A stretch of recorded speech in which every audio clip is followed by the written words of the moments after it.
President Anderson, members of the faculty, Board of Trustees, distinguished guests,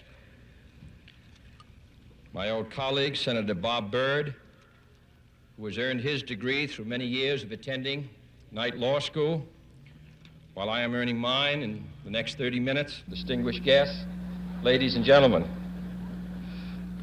It is with great pride that I participate in this ceremony of the American University, sponsored by the Methodist Church, founded by Bishop John Fletcher Hurst, and first opened by President Woodrow Wilson in 1914. This is a young and growing university, but it has already fulfilled Bishop Hurst's enlightened hope for the study of history and public affairs in a city devoted to the making of history and to the conduct of the public's business.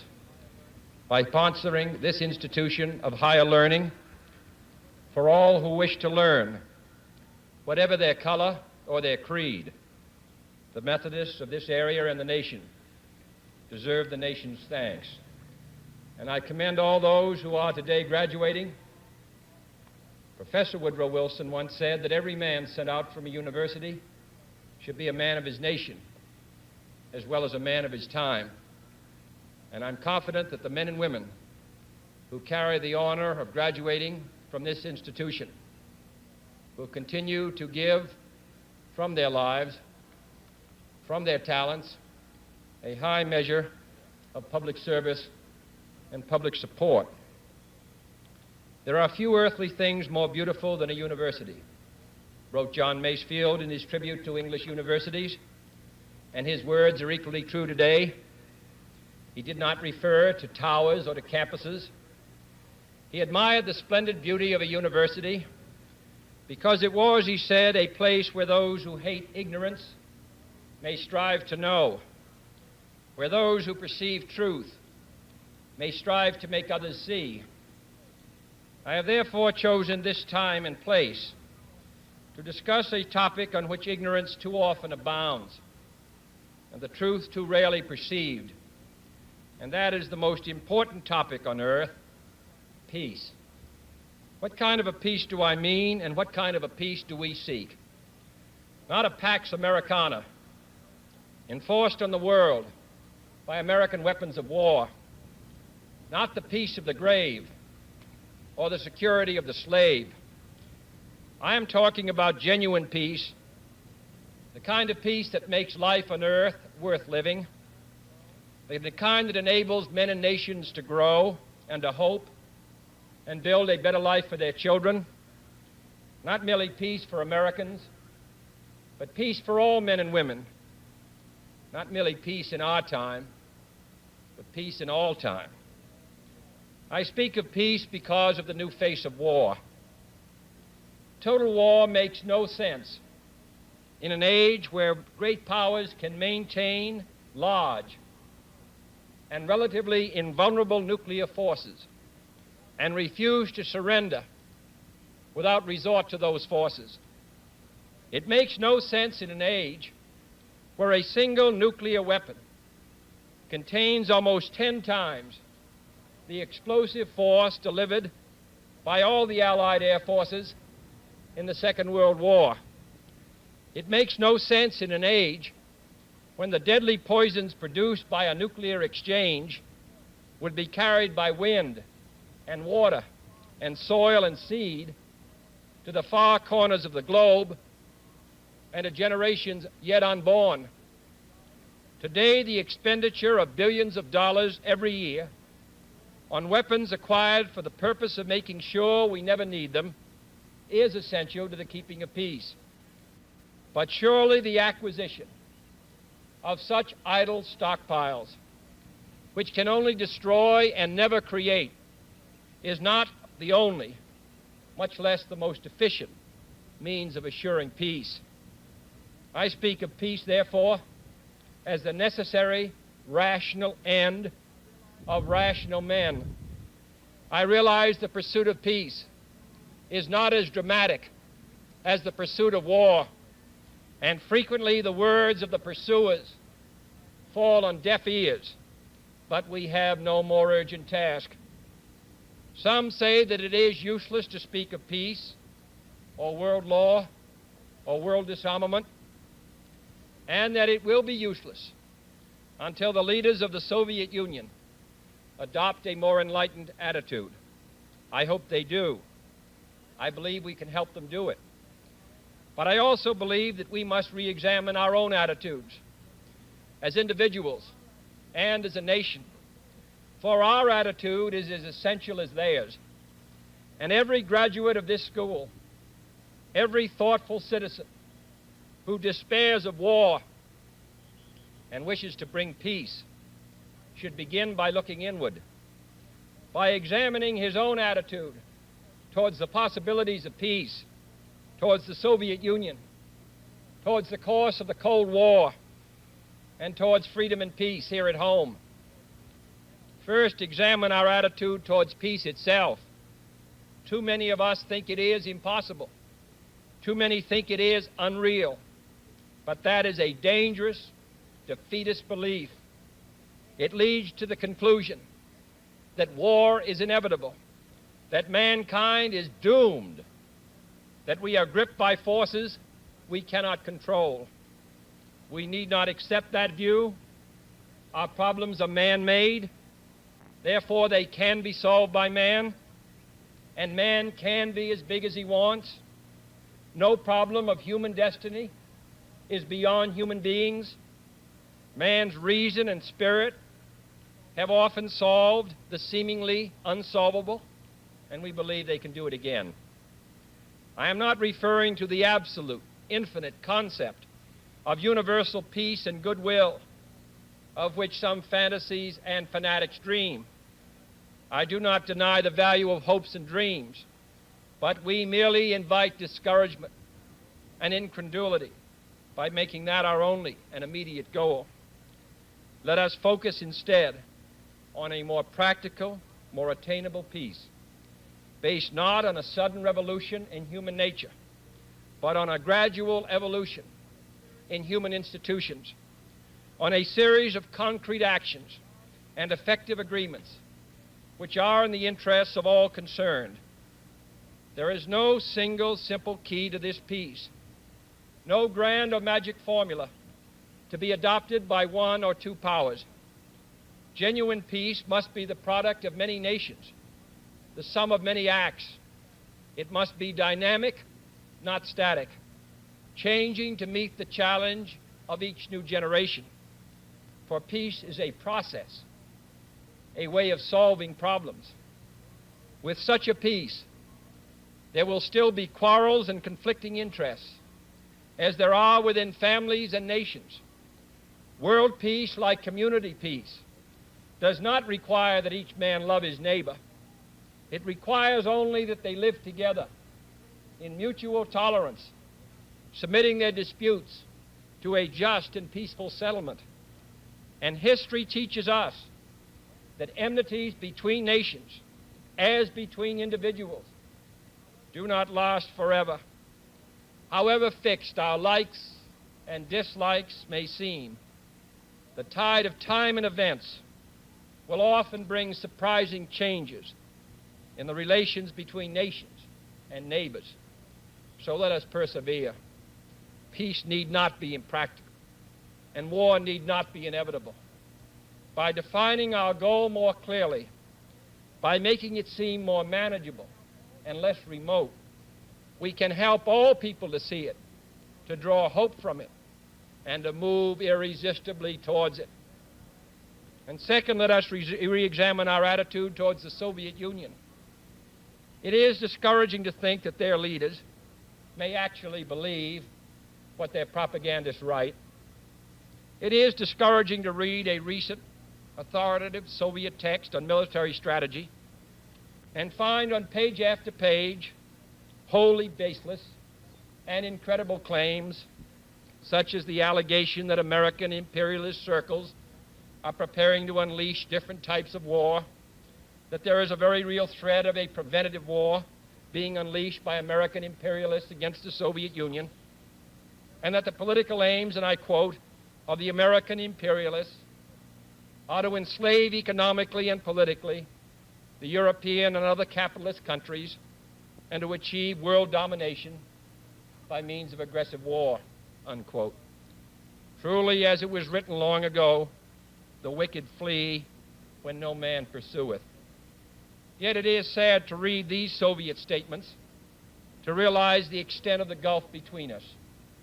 But it is also a warning to the American people not to fall into the same trap as the Soviets, not to see only a distorted and desperate view of the other side, not to see conflict as inevitable, accommodation as impossible, and communication as nothing more than an exchange of threats. No government or social system is so evil that its people must be considered as lacking in virtue. As Americans, we find communism profoundly repugnant as a negation of personal freedom and dignity.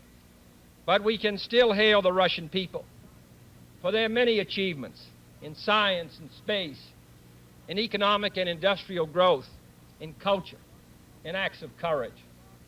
Among the many traits the peoples of our two countries have in common, none is stronger than our mutual abhorrence of war. Almost unique among the major world powers, we have never been at war with each other. And no nation in the history of battle ever suffered more than the Soviet Union in the Second World War. At least 20 million lost their lives. Countless millions of homes and families were burned or sacked. A third of the nation's territory, including 2/3 of its industrial base, was turned into a wasteland, a loss equivalent to the destruction of this country east of Chicago. Today, should total war ever break out again, no matter how, our two countries will be the primary target. It is an ironic but accurate fact that the two strongest powers are the two in the most danger of devastation. All we have built, all we have worked for, would be destroyed in the first 24 hours. And even in the Cold War, which brings burdens and dangers to so many countries, including this nation's closest allies, our two countries bear the heaviest burdens. For we are both devoting massive sums of money to weapons that could be better devoted to combat ignorance, poverty, and disease. We are both caught up in a vicious and dangerous cycle, with suspicion on one side breeding suspicion on the other, and new weapons begetting counter-weapons. In short, both the United States and its allies, and the Soviet Union and its allies, have a mutually deep interest in a just and genuine peace and in holding the arms race. Agreements to this end are in the interests of the Soviet Union as well as ours, and even the most hostile nations can be relied upon to accept and keep those treaty obligations, and only those treaty obligations, which are in their own interest. So let us not be blind to our differences, but let us also direct attention to our common interests and the means by which those differences can be resolved. And if we cannot end now our differences, at least we can help make the world safe for diversity. For in the final analysis, our most basic common link is that we all inhabit this small planet. We all breathe the same air. We all cherish our children's futures, and we are all mortal. Third, let us re-examine our attitude towards the Cold War, remembering we're not engaged in a debate, seeking to pile up debating points. We are not here distributing blame or pointing the finger of judgment. We must deal with the world as it is, and not as it might have been had the history of the last 18 years been different. We must therefore persevere in the search for peace in the hope that constructive changes within the communist bloc might bring within reach solutions which now seem beyond us. We must conduct our affairs in such a way that it becomes in the communist interest to agree on a genuine peace And above all, while defending our own vital interests, nuclear powers must avert those confrontations which bring an adversary to a choice of either a humiliating retreat or a nuclear war. To adopt that kind of course in the nuclear age would be evidence only of the bankruptcy of our policy or of a collective death wish for the world. To secure these ends, America's weapons are non-provocative, carefully controlled, designed to deter, and capable of selective use. Our military forces are committed to peace and disciplined in self-restraint. Our diplomats are instructed to avoid unnecessary irritants and purely rhetorical hostility, for we can seek a relaxation of tensions without relaxing our guard. And for our part, we do not need to use threats to prove we are resolute. We do not need to jam foreign broadcasts out of fear our faith will be eroded. We are unwilling to impose our system on any unwilling people, but we are willing and able to engage in peaceful competition with any people on earth. Meanwhile, we seek to strengthen the United Nations to help solve its financial problems, to make it a more effective instrument for peace, to develop it into a genuine world security system, a system capable of resolving disputes on the basis of law, of ensuring the security of the large and the small, and of creating conditions under which arms can finally be abolished.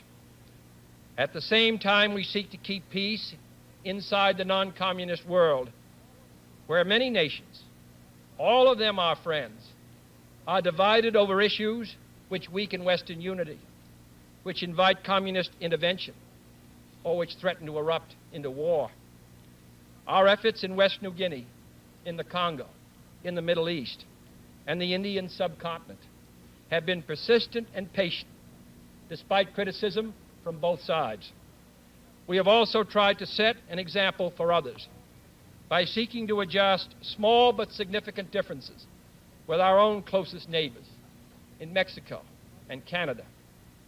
Speaking of other nations, I wish to make one point clear. We are bound to many nations by alliances. These alliances exist because our concern and theirs substantially overlap. Our commitment to defend Western Europe and West Berlin, for example, stands undiminished because of the identity of our vital interests. The United States will make no deal with the Soviet Union at the expense of other nations and other peoples, not merely because they are our partners, but also because their interests and ours converge. Our interests converge, however, not only in defending the frontiers of freedom, but in pursuing the paths of peace. It is our hope and the purpose of Allied policy to convince the Soviet Union that she too should let each nation choose its own future, so long as that choice does not interfere with the choices of others. The communist drive to impose their political and economic system on others is the primary cause of world tension today. For there can be no doubt that if all nations could refrain from interfering in the self-determination of others, the peace would be much more assured. This will require a new effort to achieve world law, a new context for world discussions. It will require increased understanding between the Soviets and ourselves. An increased understanding will require increased contact and communication.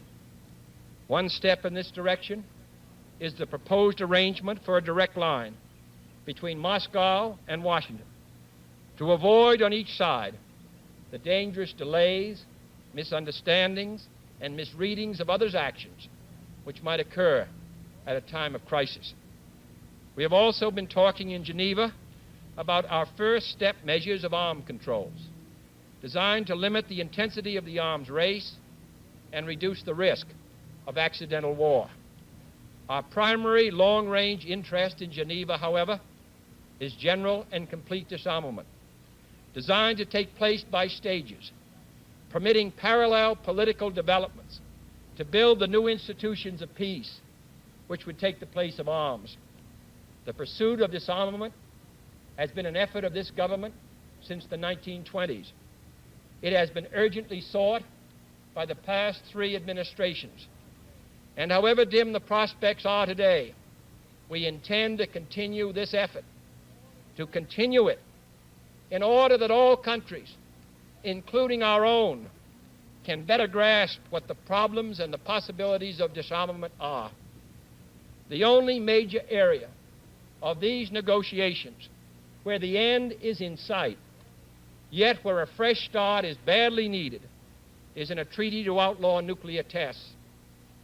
The conclusion of such a treaty, so near and yet so far, would check the spiraling arms race in one of its most dangerous areas.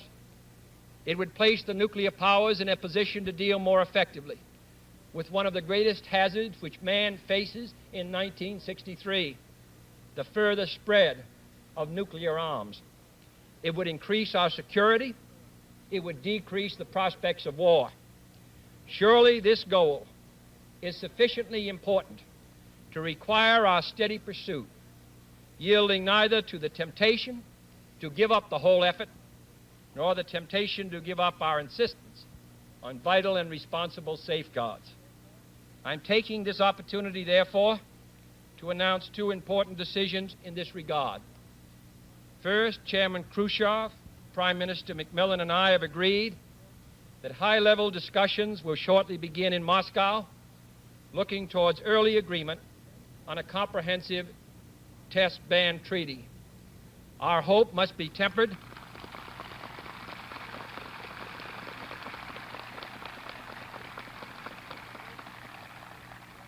Our hopes must be tempered with the caution of history, but with our hopes go the hopes of all mankind.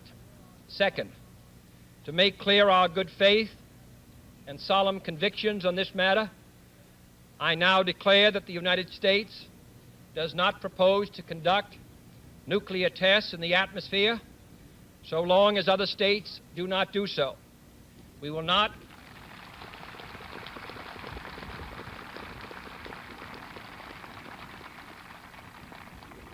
not be the first to resume.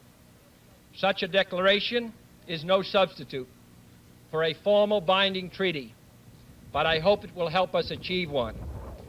Nor would such a treaty be a substitute for disarmament, but I hope it will help us achieve it.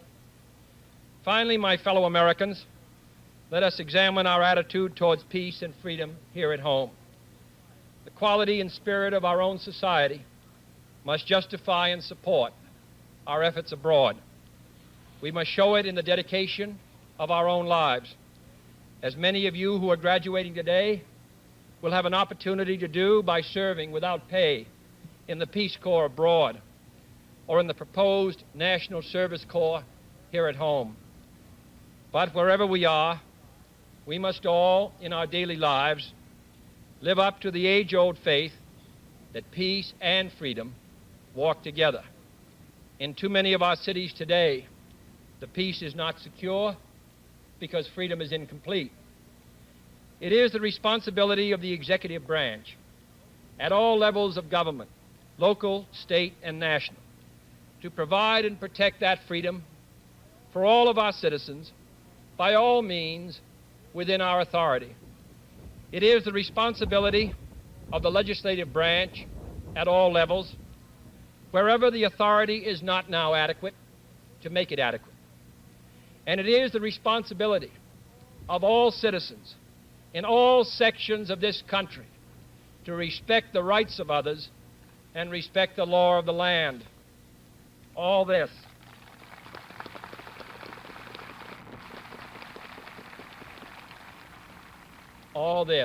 is not unrelated to world peace.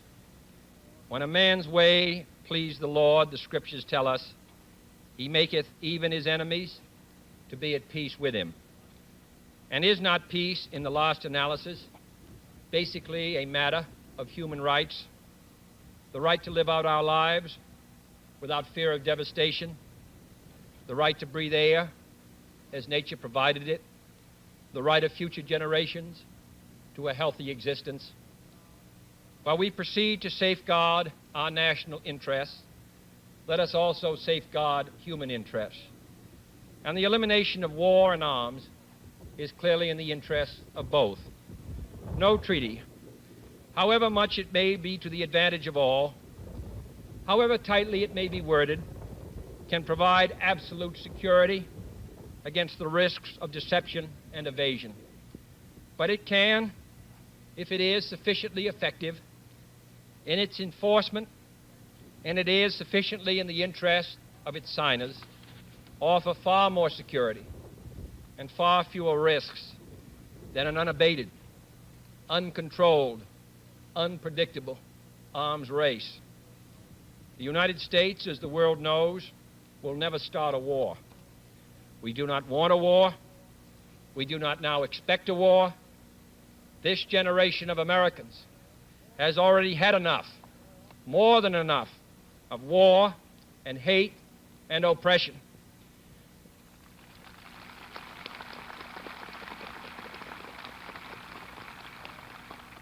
We shall be prepared if others wish it. We shall be alert to try to stop it.